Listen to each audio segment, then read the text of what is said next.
A theory of aging that's really caught our attention lately is this Sirtuin theory of aging, and it's a really interesting theory. The theory really comes out of studies that were done looking at what they call caloric restriction. So what is caloric restriction? Caloric restriction is the process whereby we significantly reduce the number of calories that we're eating every single day, and it can be as much from 40 to 60%. So you might think, well, why is that so exciting? That sounds like a miserable existence, and it definitely is, right?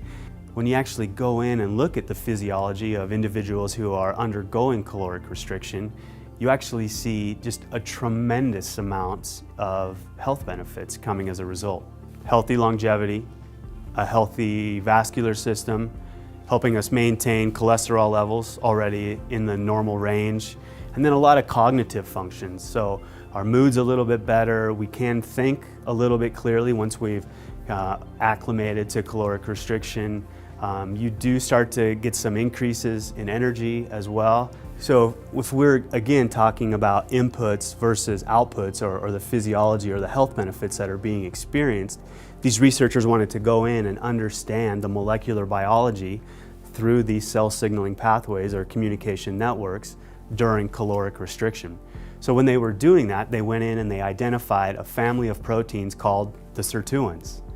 And so it turns out when you remove sirtuins from the cell, and there's really easy ways you can do that genetically, or you put different inhibitors into the system so you keep these sirtuins from working, what they found is that you completely lost the health benefits of caloric restriction.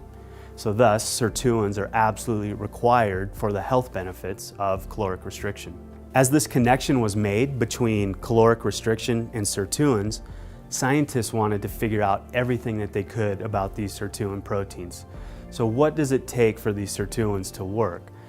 One thing that they found absolutely required for sirtuin activity is a molecule called NAD. And this was really a surprise, because normally scientists think of NAD as just living in the mitochondria, living other places in the cell, involved in various aspects of metabolism and energy production. People really got interested in that relationship between NAD and sirtuins because now you had a direct link between metabolism and then ultimately a way to activate this family of proteins that's been shown to be so important for all these health benefits. So of course NAD becomes a very intriguing molecule. We started to ask the questions, were there ways that we could manipulate sirtuin activity through NAD without having to restrict all of those calories?